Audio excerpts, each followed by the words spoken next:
What's up, everyone? Welcome to another episode of Backup Fantasy Sports. It is Friday, August 12th. My name is Ewan, and today we will be talking some fantasy football as I break down the top 12 tight ends. This is the second in a series of 4 episodes where I will go through the top 12 in Fantasy Pros ECR for the top 12 quarterbacks, tight ends, top 24 running backs, and top 36 wide receivers. So last week I did the quarterbacks episode. You can go check that out on Spotify, Apple, Google, Overcast, all those fun spots. You can like and subscribe to the podcast there while you are listening to that episode as well.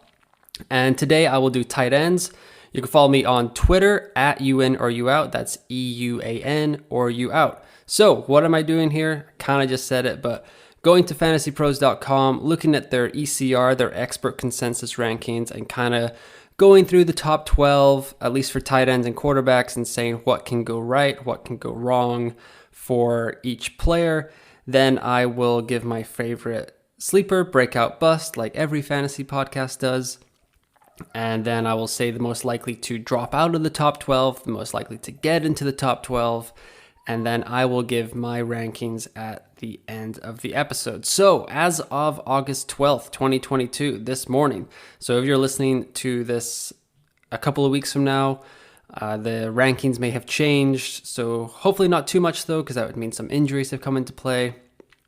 So right now it is Travis Kelce, Mark Andrews, Kyle Pitts, George Kittle, Darren Waller, Dalton Schultz, TJ Hawkinson, Dallas Goedert, Zach Ertz, Pat Freiermuth, Cole Kmet, and Dawson Knox. That's where the top 12 in Fantasy Pros ECR for PPR scoring stands as of this morning. So let's kick it off with the dominant tight end of the last half decade, Travis Kelce. The 33-year-old's going into his 10th season. Last year, he was the tight end too. He lost the king of the tight end crown with 134 targets, 92 catches, 1,125 yards, and 9 touchdowns. But things are going to be different in Kansas City this year, as Travis Kelce will not have his running mate Tyreek Hill. So what could go right for him? That massive gaping hole left by Tyreek Hill could see a lot more targets go Kelce's way. Last season, his 92 catches on 134 targets were his lowest mark since 2017. I'm going to bet that with Tyreek gone, those are going to bounce back up and get into Kelce's normal range of the last 5 seasons, even with the additions of Juju Smith-Schuster, Sky Moore, Mecole Hardman, always going for the classic breakout season. But I think Kelce's obviously going to be the apple of Patrick Mahomes' eye in 2022. What could go wrong? Well, maybe, is there any way that 2021 was the beginning of the end? I mentioned that his catches and targets were his lowest since 2017, but also his yards and yards per reception were also the lowest since 2017. Is it possible that at 33 years old, he's just taken a lot more hits than he's used to, and that it's starting to catch up with the 10-year vet? Also, with Tyreek Hill's absence, these are kind of both the points I'm making can be good or bad, just depending on how you want to flip the narrative here. But with Tyreek Hill's absence, can teams start to truly double Travis Kelce? Before, like, they couldn't just have 4 guys on Kelce and Hill because that would just be impossible. So will Kelce get doubled in the middle of the field, and will Mahomes have to look towards those new signings like Juju Smith-Schuster, Sky Moore, and old favorites like Hardman and Clyde Edwards-Helaire? My verdict is I don't strongly disagree with Kelce as tight end 1. I mean, he is tight end 1 for me because he's just done it so many times in the past. I do think that the absence of Tyreek Hill should benefit Kelce in the long run. There might be a little bit more ups and downs, but it's definitely not as strong going into the season as it used to be for Travis Kelce as the clear tight end 1. And why is that? Because number 2 in fantasypros.com ECR is Mark Andrews, and he was the tight end 1 last year. The 26-year-old's going into his 5th season. Last year, he came away with 153 targets, 107 catches, 1,361 yards, and 9 touchdowns. A lot of that did come without Lamar Jackson. So I know people are nervous about that. So I was listening to the CBS podcast just this morning, and Adam Azer, the host, said that Mark Andrews splits with Lamar Jackson. With Lamar, the tight end was on pace per 17 games for 136 targets with a 23% target share and 14.4 PPR points per game. But without Lamar, so when Huntley was in there, Andrews was on pace for 184 targets with a 29% target share and 22.3 PPR points per game. That's a big gap. However, as Dave Richards pointed out immediately after that, the 14.4 PPR points per game were only a point and a half less than Travis Kelce per game last season. So even if Andrews is the tight end 2, he is still going to perform close to Kelce and be well worth that spot. But what could go right for him? Obviously, without Lamar, maybe the Ravens coaching staff realized just how phenomenal the passing game can be if they solely focus on Andrews. So he should be the number 1 target in that Baltimore offense once again. And if that pairs with some Lamar Jackson staying healthy, I think that we can be looking at a Mahomes, Kelce level type of output for both players. Also, they've lost Marquise Brown in the offseason. They traded him away. And there is still a lot of debate about what's going on in the Baltimore backfield as J.K. Dobbins is finally practicing, but Gus Edwards is also coming back from an ACL tear. So we'll have to watch the health of those two as the preseason moves along.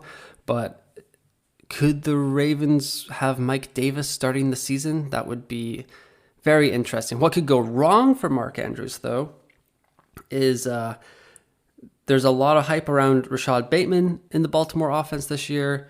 Do they want to get him going as a passing option? Is he just going to replace Marquise Brown? To be determined.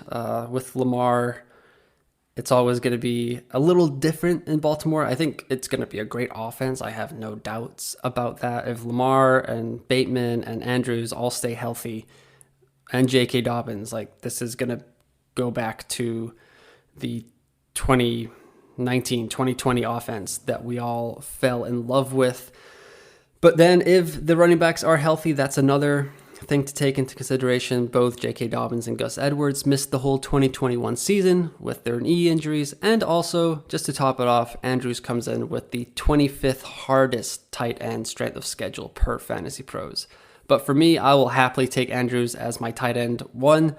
Whenever Kelce goes, that's when I'm looking to start to take Andrews. So I know right now Kelce is going as the 13th player off the board in ADP, and Andrews is going at 23. I don't really see a big difference between either of them, so obviously I'll just take the guy that goes later. Next up is everyone's favorite new shiny toy, even though it is his second year, in Kyle Pitts.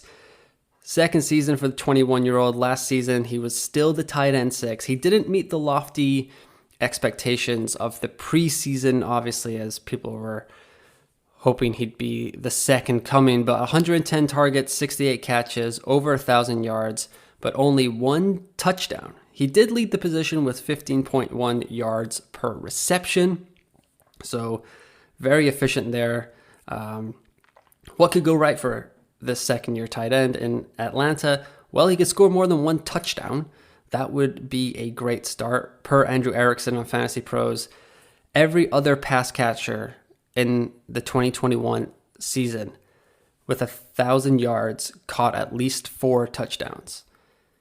So Kyle Pitts definitely had some bad touchdown luck. So if that regresses in a positive manner for the 21-year-old, he's going to be tight end. He's a lock for top 5 tight end because A tight end needs to be first or second in targets on his team to finish as a top 5 tight end. And there's no way that Pitts doesn't finish inside the top 2 in this Atlanta offense. I want to say there's no way he's going to not be the target leader in the offense, but I feel far more confident just saying top 2. What could go wrong for Kyle Pitts? Well, serious downgrade in the skill players around Pitts in 2022. Matt Ryan is gone. Calvin Ridley is suspended. Russell Gage is in Tampa Bay. So it's Bryan Edwards, Olamide Zaccheaus.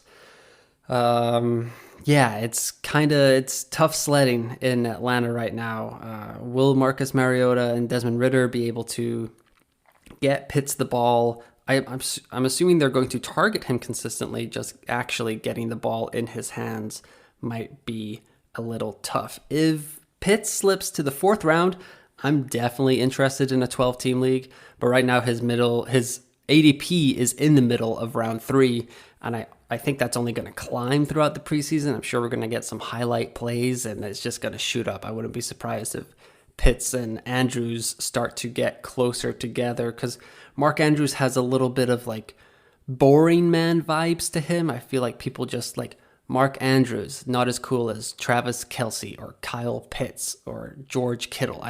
Those names just sound better in the air. So I think Mark Andrews does suffer from boring man syndrome a tiny bit, less hype than usual, but he's better than Kyle Pitts, so I'll definitely take him before him. And if Pitts starts to climb, I'm just not going to have him on my teams in 2022. Next up here is George Kittle for the San Francisco 49ers. 28-year-old's going into his 6th season. Last year, he was the tight end 4, 94 targets, 71 catches, 6 touchdowns, and over 900 yards. He only played, he's missed 11 games over the last 2 seasons. He hasn't played a full season since 2018. So health is definitely something to watch with George Kittle. But what could go right for the Bay Area man? Well, he continues to be as efficient as ever at tight end, and the 49ers decide to build their passing game around one of the most talented pass catchers in the game. Per Pro Football Focus, over the last 3 seasons, Kittle leads the position in yards per route run each year and hasn't finished lower than 3rd in yards after the catch per reception in any of those seasons. But what could go wrong? There's a lot. San Francisco is one of the biggest pivot points in fantasy football this season. They have a lot of important players at the positions with George Kittle, Trey Lance, Deebo Samuel, Brandon Ayuk, Elijah Mitchell, all of their backup running backs. Like, if this offense tanks, there's going to be a lot of busts on the West Coast, and it could sink a lot of people's fantasy teams. So that's what could go wrong. Trey Lance and the 49ers they don't pass enough, and all 3 of Deebo Samuel, Brandon Ayuk, and George Kittle have to share those minimal targets, and Kittle is the one that ends up getting squeezed out. We'll see how we need to see how that plays out, but when you're drafting, you're obviously not going to know how that's going to play out. So that's the risk you take when you take George Kittle this high. And like I said, health is always a issue with the 28-year-old. For me, Kittle's upside, if it hits, we've seen him be the tight end 1 before. And that's where I still think he has that upside. But there's a lot working against him for me. I need to kind of see how the offense looks in preseason.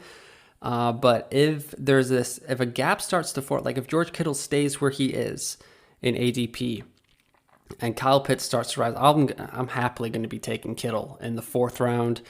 If he somehow slips to the 5th round, that would be phenomenal. But I'm not sure if he'll do that in PPR leagues. That's pretty. We're getting towards a pretty big teardrop here in tight end. But I think Kittle and this next guy belong in the same tier, and that guy is Darren Waller for the Las Vegas Raiders. 8th season in the league, technically, but this is his 4th season with Vegas since he broke out after the Hard Knocks season in 2019. Last year, he came in as tight end 7 in points per game. He only played 11 games, but still managed to gather up 93 targets, 55 catches, 665 yards, but only 2 touchdowns. Obviously, there's been a big offseason in Las Vegas. Josh McDaniels has come in. Devontae Adams was traded for, and he's going to be a target hog. So what could go right here? Well, Waller just needs to stay healthy. He's going to get over 100 targets, you would think, based on the 11 games and getting 93 targets in those 11 games. It'll take a little bit of a hit with Adams coming, but Adams coming to the desert should take some coverage off of Waller, and he just dominates the middle of the field. And this is Josh McDaniels we're talking about. He was part of those New England offenses with Gronk and Aaron Hernandez, but mostly Gronk, who was phenomenal in the Northeast for several seasons in a row.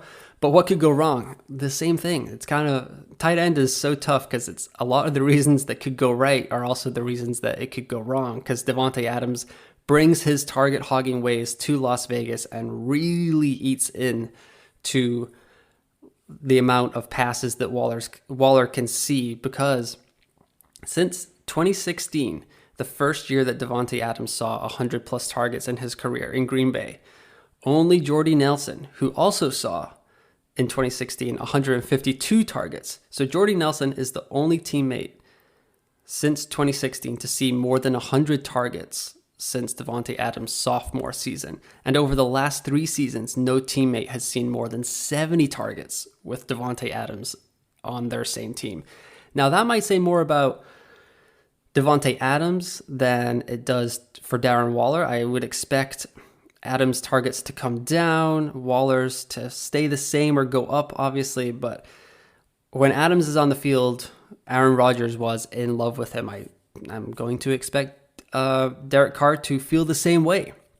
So we'll have to see how that plays out. But I just wanted to see, has Adams thrived with any other high target players? And he did that one year with Jordy Nelson in 2016, but that's 17, 18, 19, 20, 21, like over 6 years ago. So that is going to be interesting to see the dynamic of Waller and Adams taking on the AFC West defenses. But verdict for me is that I love Waller despite the addition of Adams. I'm going to trust that the injury was just a one-season thing. If he drops into the back of the 4th round, if he drops into the 5th round, automatically taking him there. Definitely a target of mine in all of my drafts, because I feel like the Raiders offense is primed to take the next step. Unlike this next offense, unfortunately, for Dalton Schultz. However, last year, tight end 3, great news. Tied for second on the team in targets with 104. He's got 78 catches, 1,100 yards, and 9 touchdowns. A lot of 9 touchdowns from the tight ends here. Andrews, Kelce, and Dalton Schultz, all with 9 touchdowns. So, but as I was saying, he was the tight end 3, very good season. He was outside the top 12, I believe, preseason ADP for 2021, but he was a pretty big sleeper candidate. What could go right? Well, Cowboys have lost Amari Cooper and Cedric Wilson. That's 165 targets, so that means that I would think Dalton's going to get a lot more of those targets, as will CeeDee Lamb. 16% target share in 2021, and the only other guy he's competing with, because CeeDee Lamb's going to get all the targets there, but it should be Michael Gallup. But Gallup has already come out and said in the preseason that he doesn't expect to be ready for week 1, and that is pretty worrying if you were a Michael Gallup manager in like a dynasty league or something. Just, it was a late season injury, but that could play out throughout the entire 2022 season. And Schultz was already tied for second on the team in targets last year with 104. I think it all points towards a big year for Schultz. Dallas released their other tight end, Blake Jarwin. They gave Schultz the franchise tag. I would love a contract on the table for Schultz in Dynasty, but also contract year. Schultz could thrive in Dallas and really pay off this ADP that he sees right here as the tight end 6. I think he could, with a couple of those guys ahead of him being having some slight injury issues and some question marks around the offense, it's definitely possible for Schultz to finish as a top 3 or 4 tight end once again. But what could go wrong here? I'm not sure I even believe in the Dallas offense all that much. I mean, they have some like big names, but for some reason I get weird vibes about like without Amari, it feels like CD is the guy you cover. Zeke is obviously, I mean, he always looks good in shorts in July and August, but then it gets to September and he's got a knee niggle and he plays through it. Last year he played every single game, but he just looks worn down already, unfortunately for him. So I'm not really in on the Cowboys this year that much, which I'm not sure if that impacts Schultz all that much for fantasy purposes, but with how popular the Cowboys are, I feel like Schultz will start to get slightly overdrafted and not stick in this range where I would like to take him. I've already taken him in a couple of drafts, so I'm happy to kind of cap it there for my squad percentage with Schultz, but I'm always pretty happy. I'm not going to reach for him. I don't think he has the immense upside of a Waller or Kittle or Pitts, who could, like, they have minimal shots at being tight end 1, but they do have that kind of upside. But I think he is safer than Waller and Kittle, just with he's losing a big target mate with Amari Cooper, whereas Waller is gaining one. And then Kittle, I said it a couple times there, but he's got some health issues. This next guy, I honestly wanted to just skip over him. He is so boring and so disappointing. I couldn't even think of what could go right for this guy. But TJ Hawkinson for the Detroit Lions, entering his 4th season. Last year, tight end 7 in points per game. Sure, he missed 5 games. 84 targets, 61 catches, under 600 yards, and 4 touchdowns. I honestly don't know what could go right for this guy. I mean, you can say that he plays all 17 games and gets 100 targets, blah, blah, blah. But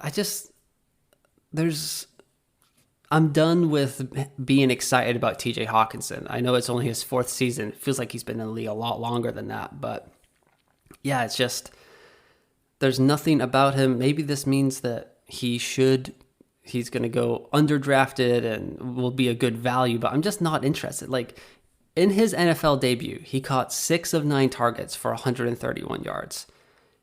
He's played 39 games since then. He's never gone over 100 yards since then. Like, why? Like, he is just, bleh. I don't know. He's just your classic tight end that you're going to reach for after the big 6 are gone. You're like, oh, all those guys are gone. I need to draft the next tight end. And TJ Hawkinson is just going to be that guy who comes in as tight end 8 to 12, doesn't actually help your fantasy team, probably hurts you more than streaming the matchup of the week. But because he has that name, people know him, you're never going to want to drop him. But then also he's on the waiver wire. Are you really going to be that excited? Nah, not really about it. Just the current regime in Detroit didn't even draft Hawkinson. It's the 4th year of his career, really not showing signs of a breakout. I think they turn to Amon-Ra St. Brown, DeAndre Swift. They've got, they're playing out the clock with Jared Goff as well, so he's not exactly one for the future. But I just think that I wouldn't be surprised if TJ Hawkinson's on a different team in 2023.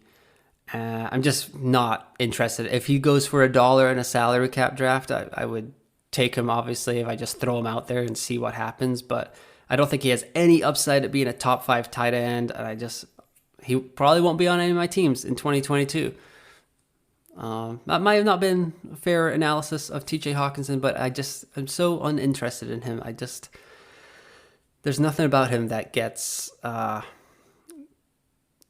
me going about just that Detroit offense, bad offense, no. I'd much rather take both of these next two guys, and honestly, all five of the remaining guys here, one is Dallas Goedert right here with Philadelphia Eagles, 27-year-old, last season tight end 76 targets, 56 catches, 830 yards, four touchdowns. So many things could go right for Dallas Goedert this year. Jalen Hurts takes a step forward. The entire Philly offense takes a step forward. Like, this is an exciting offense to get pieces of. I think the A.J. Brown addition doesn't really eat into Goddard's targets. I think that would be more of a Devonta Smith or Jalen Reagor kind of thing. I think Goddard's going to still be... He's going to have a great chance to still be the number 2 target in Philly. I'm assuming A.J. Brown takes over, which he should. But per the CBS podcast, once again, their tight end preview was great to listen to right before this. He played the most snaps in goal-to-go situations. So he's on the field a lot when it's in the most important part of the field. And he's got positive touchdown regression coming. He's never had more than 5 in a season. Just feels like there's going to be one of those years, and I'm buying that it's going to be this. After Zach Ertz left as well, Goedert was on pace for a 17-game season for 97 targets, 70 catches, and over 1,000 yards. So tack on a couple of touchdowns to those 4 touchdowns, and Goedert has a great chance to be a top 5 or 6 tight end. It's just that upside. I think you can hear it in my voice. Like, the upside of Goedert is well worth drafting him over TJ Hawkinson. The Philly offense is going up. I mean, I'm sure the Detroit offense is being viewed as going up as well, but with Jared Goff under center and them in a long-term rebuild while Philly are trying to win this year, obviously with the A.J. Brown move, I just want to be a part of the Eagles offense compared to the Lions. What could go wrong for Goedert? Well, everything I just said does the opposite. A.J. Brown just takes targets away from all the positions on the field. Philly turns into a run team, but when they target their pass catchers, it's only A.J. Brown. And they also have the 31st hardest schedule for tight ends this season. But for me, I'm definitely taking Goedert above Hawkinson. And if these other 6 tight ends in Kelce, Andrews, Pitts, Kittle, Waller, and Schultz all go super early and Goedert starts to fall, I will happily grab him there. Probably as soon as TJ Hawkinson goes off the board in drafts, I will just grab Goedert immediately, just because I think he has way more potential. And his former teammate here, Zach Ertz, now with the Arizona Cardinals. The veteran is entering his 10th season. Last year, though, he still came into this tight end 5. Very impressive. In total, he had 112 targets, 74 catches, 763 yards, and 5 touchdowns. But he did play 11 games with the Cardinals after his midseason trade, where he collected 81 targets, 56 catches, 574 yards, and 3 of those 5 touchdowns. What could go right for the 31-year-old? Well, DeAndre Hopkins is suspended, so Ertz should be in a great spot in the early part of the season. He was the tight end 4 during the final 4 games of the year where Hopkins sat out. He saw a 24% target share. He has a middle-of-the-road tight end schedule, and Marquise Brown was added to this team as a wide receiver, deep threat kind of guy. And I think, no offense to Christian Kirk or Andy Isabella or insert random 5th-round wide receiver here, I do think that Brown will be the best deep threat Kyler's ever had, and hopefully that opens up more space for Ertz in the middle of the field. The always falling down Zach Ertz, as I have in my notes here. But what could go wrong? Well, I think he's going to have a great start to the season. So this is where it starts to get tricky at tight end, because I think those other guys, those other 7 or 8 that I just talked about, I think you can draft those guys and just set and forget with your lineup. I mean, with Hawkinson, I obviously do not feel that way, but I feel like that top 8 is going to be set and forget in most fantasy lineups. People won't drop them. They'll pick up tight ends, but they'll never like really play the streamer of the week over those top 8. Whereas with Ertz, when Hopkins comes back and Brown is going to be there, and is Rondale Moore going to emerge, it's going to be tough for Ertz to kind of get his in that Cardinals offense, no matter how much they pass. I think he could become a touchdown or bust kind of play after week 6. So if you're just hoping, he could be like the ultimate sell high. Maybe he has like a great first 3 games and then you can flip him to someone who hasn't been listening to podcasts and know that DeAndre Hopkins is coming back in week 7. I'm really interested in Ertz, and I'm actually morally don't really like this all that much. But if you can go with Ertz and then maybe flip over to a certain David Njoku in Cleveland when his quarterback is set to return, as of right now, I don't mind that at all if that suspension stays at 6 games.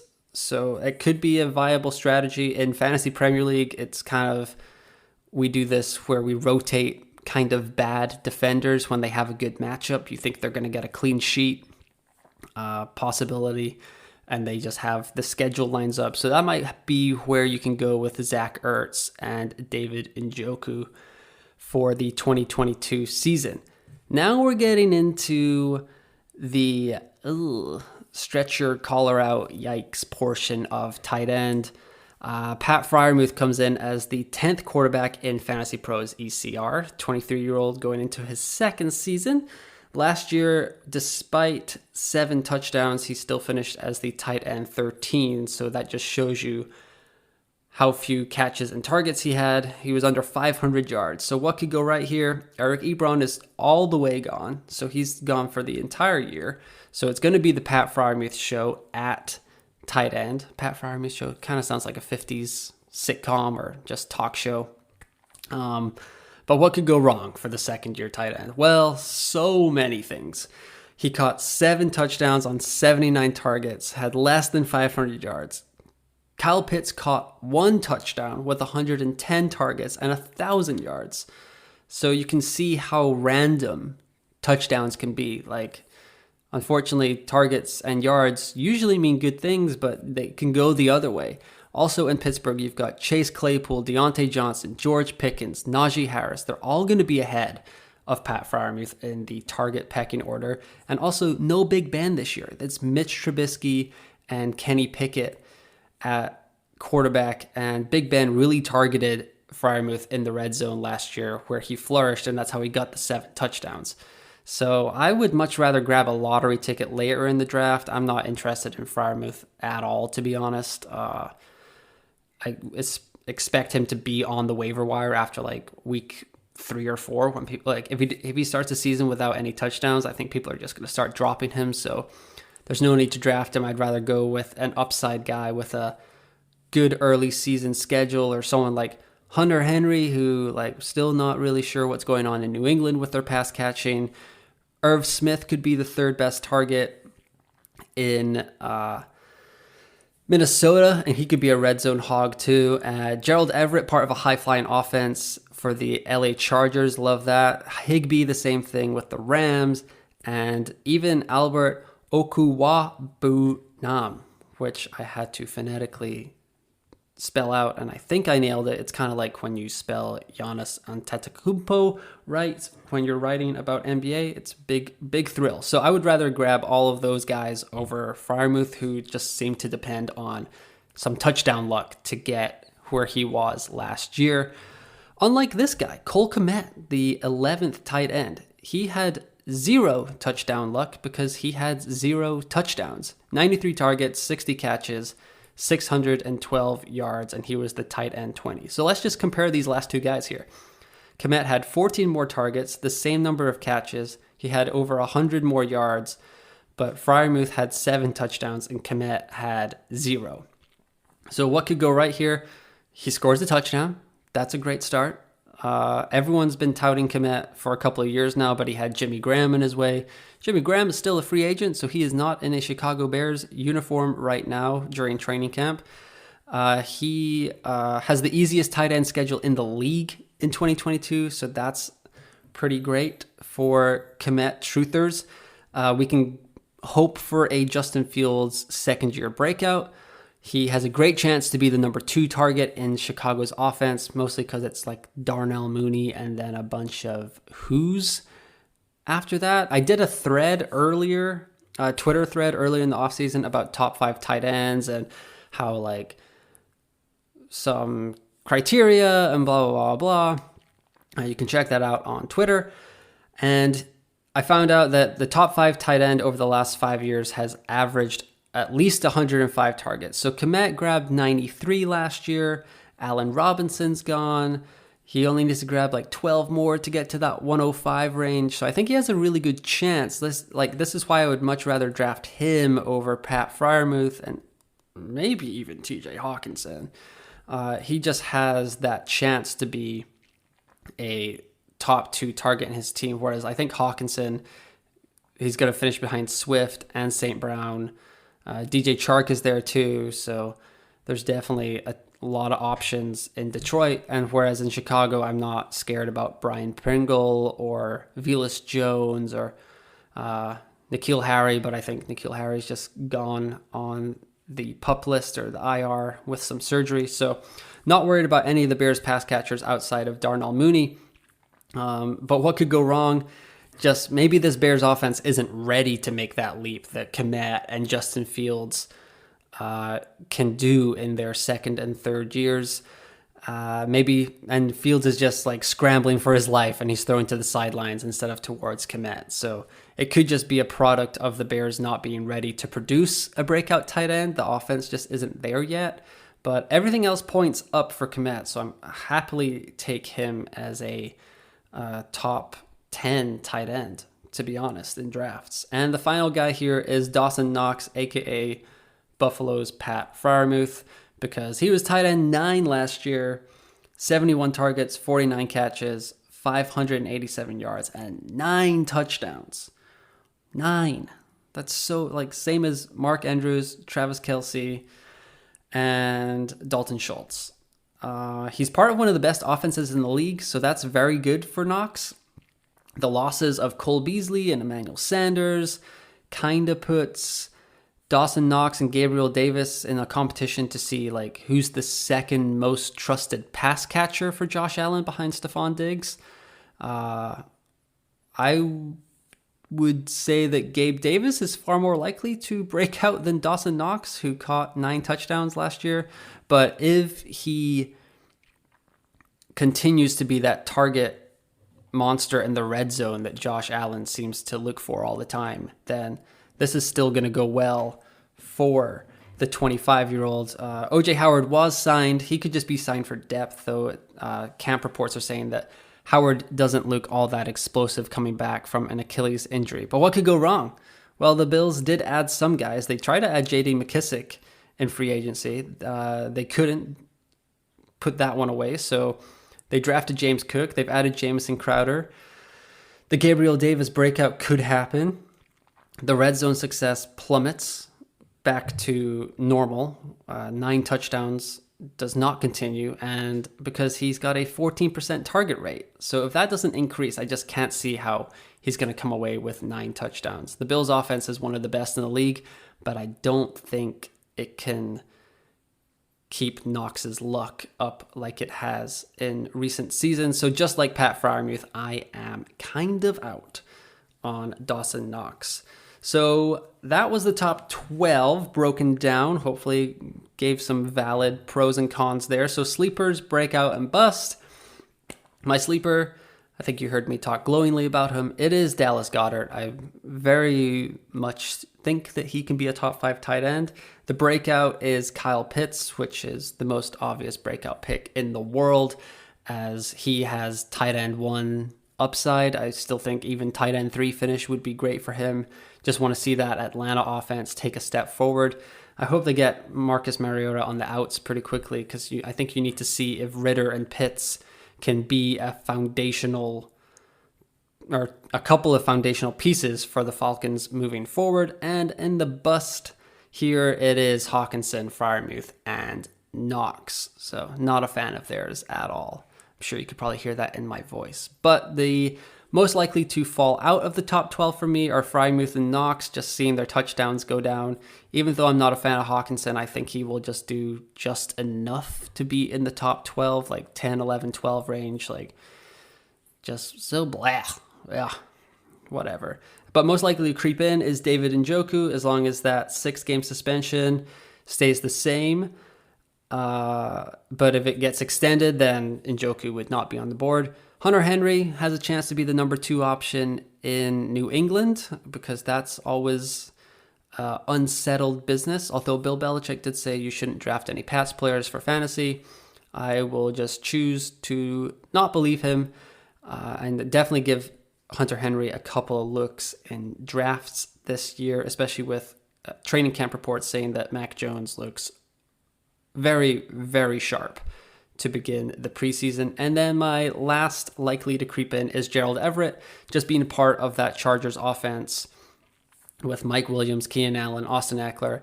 He kind of has the same thing with Pat Freiermuth. Like, he's going to be pretty far down the pecking order, but I think the Chargers are just a high-flying offense where I have no idea what's going to happen with the Pittsburgh Steelers.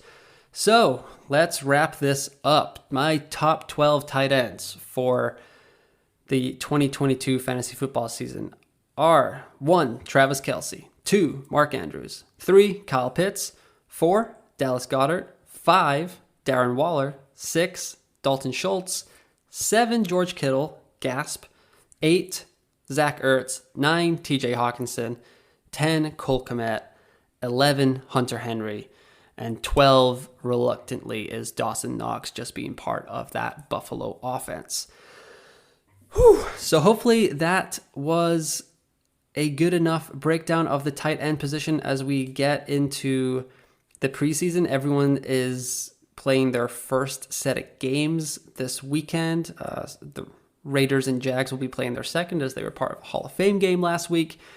But you can follow me on Twitter at @UIN_OR_OUT. You can like and subscribe to the podcast on Google, Apple, Spotify, Overcast, all those fun spots. Like I said at the beginning of the episode, this is part 2 of a 4-part series where I'll take a look at the Fantasy Pros ECR, Expert Consensus rankings at each position. You can check out last week's episode for quarterbacks. That was about 45 minutes. And next week will be running backs. So, very much looking forward to getting into that. That's going to be 24 players deep, so I'll have to run through it a little bit faster than I've done the quarterbacks and tight ends. But thanks for listening, and I will talk to you next time.